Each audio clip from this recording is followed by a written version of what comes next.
তো আপনি এটা চিন্তা করবেন না যে সব লোক আপনাকে ভালোবাসবে। হ্যাঁ, আপনি যদি যীশু খ্রিস্টতে জীবন ব্যতীত করছেন, যীশু খ্রিস্টতে জীবনযাপন করছেন, তাহলে আজকের এই বাক্যটা আপনি শুনুন। সব লোক আপনাকে সমান চোখে দেখবে না বা আপনাকে ভালোবাসবে না।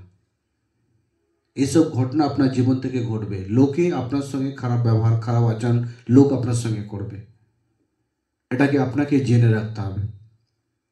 যেমন মথির সুসমাচার তার 5 অধ্যায়ের 11 পদে লেখা আছে, ধন্য হে তুম जब मनुष्य मेरे कारण तुम्हारे निंदा करे।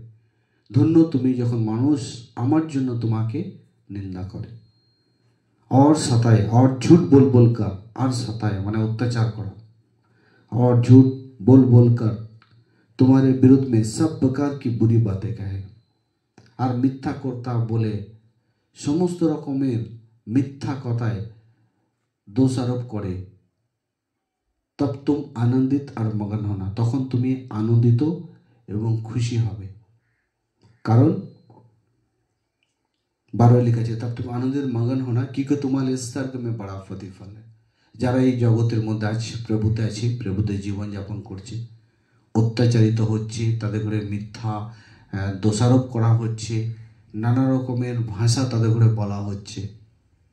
অনেক সময় কি হয়, আমি কেন বলছি এই বিষয়টা, কারণ হচ্ছে যদি আপনি এই বিষয়টা না জেনে থাকেন আর আপনি প্রভুতে চলছেন, তখন আপনি দুদিনের পর বলবেন আমি আর প্রভুতে যাব না, কারণ প্রভুতে গেলে অনেক মানুষ অনেক রকমের কথা বলছে। কারণ এগুলো বলবে লোক, এগুলো বলবে, এটা বাইবেলের মধ্যে লেখা আছে। কারণ যখনই আপনি প্রভুতে আসবেন, আপনার কথাবার্তা, আপনার চালচলন এবং আপনার স্বভাব এবং আপনার জীবনের ফুল ফল সমস্ত কিছুতে কিন্তু পরিবর্তন আসবে। আর সেই পরিবর্তনের জীবন অন্যরা দেখে সহ্য করতে পারবে না, তাদের মধ্যে একটা জ্বলন উৎপন্ন হবে। আমরা দেখেছি না যে যখন কোনো ব্যক্তি ভালো করে, যারা ভালো করতে পারে না, ভালো করার চেষ্টা রাখে না, তাদের মধ্যে কি হয়, জ্বলন উৎপন্ন হয়। Hallelujah, hallelujah. কি উৎপন্ন হয়, জ্বলন উৎপন্ন হয়। তাই যখন তুমি প্রভুতে আছো, যখন তুমি প্রভুতে আছো, তো অনেক মানুষ তোমার কি করবে, নিন্দা করবে। Praise the Lord, hallelujah. তো আপনাকে এই সমস্ত বিষয়গুলোকে জেনে রাখতে হবে। কারণ তুমি যে প্রভুতে চলছো, আর যদি তুমি না জেনে রাখো যে কি সব ঘটনা ঘটতে পারে, তাহলে তো তুমি পরে বলবে যে আমি ঈশ্বরে গিয়েছিলাম, এইসব কিছু হয়েছিল, আমি কয় প্রভু তো আমার কিছু করলেন না। দেখুন, সঙ্গে সঙ্গে আপনি এখানেই চাইবেন, এখানের মধ্যে আপনি সমস্ত কিছু উত্তর চাইবেন, সঙ্গে সঙ্গে সমস্ত উত্তর কিন্তু এখানে আপনি পাবেন না। আমরা জানি যে প্রভু যীশু খ্রিস্টের সঙ্গেও কি না ঘটনা ঘটেছিল, কত ঘটনা ঘটেছিল প্রভু যীশু খ্রিস্টের, অনেক ঘটনা ঘটেছিল, যেগুলো হয়তো আজকাল আমাদের জীবনে যদি এই ধরনের ঘটনা ঘটে, হয়তো আমরা প্রভুতেই থাকতে পারবো না, চলতেই পারবো না আমরা প্রভুতে।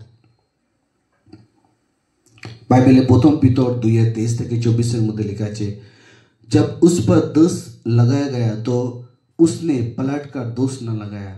প্রভুর উপরে কি করা হলো, মানুষ কি করলো, যে ঈশ্বর তিনি মানুষকে সৃষ্টি করেছেন, সেই মানুষ ঈশ্বরকে দোষারোপ করলো। जब वो दुख उठा रहा था तो धमकी ना दी।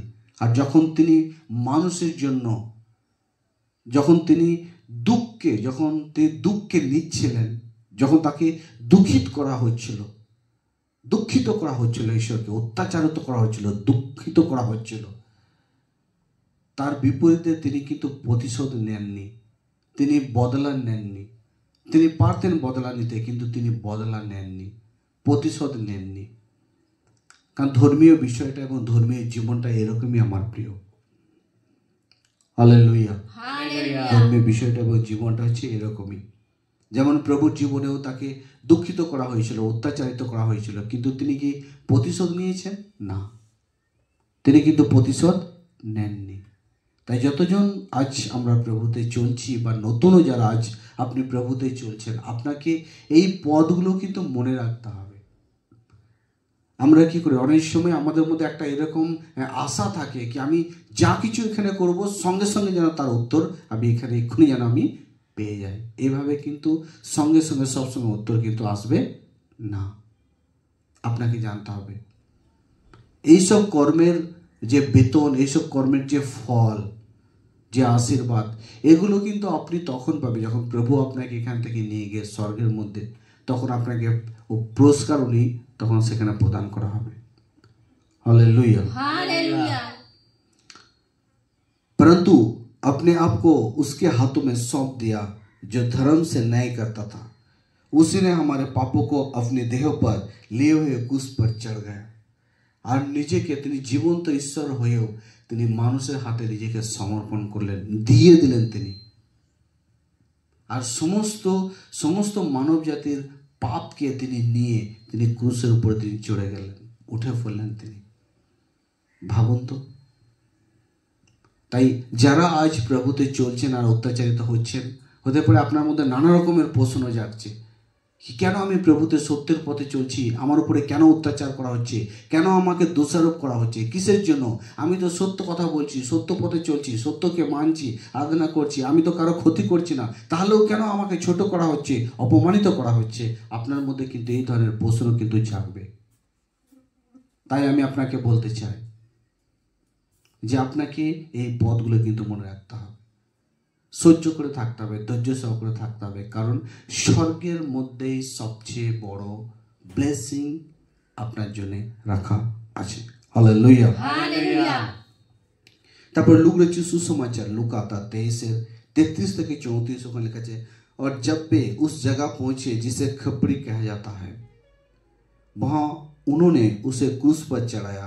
तब यीशु ने कहा, हे पिता इन्हें क्षमा कर, क्योंकि ये नहीं जानते क्या कर रहा है। মানে সেই জায়গায়, যে জায়গায় মধ্যে তখনকার দিনে মানুষ যখন দোষারোপ করতো আর রাজা সেই সময়ে যে বিধিবিধান, যে নিয়ম কানুন ছিল, যে তাদের ঘরে যে শাস্তি দেওয়া হতো, মারা হতো ক্রসের উপরে, সেই জায়গাটায় গিয়ে যখন প্রভু যিশুর সঙ্গে তারা এভাবে অত্যাচার করছিলেন না, তাকে ক্রসের মধ্যে তুলে দেওয়া হলো, তখন প্রভু তিনি একবার বললেন, হে পিতা ইন্হেं क्षमा कर, বাবা তুমি ওদের ক্ষমা করো, এনারা কি করছে এনারা জানে না। কেন তিনি ঈশ্বর হয়েও কেন তিনি এগুলো সহ্য করেন? কারণ তিনি তো ঈশ্বর, কিন্তু মানুষের রূপ ধারণ করে তিনি এই পৃথিবীতে এসেছিলেন। তাই একটা মানুষের জীবন, একটা মানুষ যখন সত্যের পথে চলবে, একটা মানুষ যখন সত্যের আরাধনা করবে, তখন তার জীবনে কী সব ঘটনা ঘটতে পারে, কী ধরনের সহ্য তাকে করতে হবে, সে সমস্ত বিষয়টা কিন্তু প্রভু যীশু খ্রিস্ট তিনি তুলে ধরেছিলেন। তাই যারা নতুন আছেন বা প্রভুতে চলছেন, হয়তো আপনার মধ্যে এই বিষয়টা জানা নেই বা আপনি বুঝতে পারেননি, তাই আপনি আজকে এই বাক্যটা পড়ে শুনে আপনার মধ্যে রাখুন, যাতে আপনি প্রভুতে রেডি হয়ে যাতে আপনি চলতে পারেন। হালেলুয়া। हालेलुया। জয় যিশু। Praise the Lord.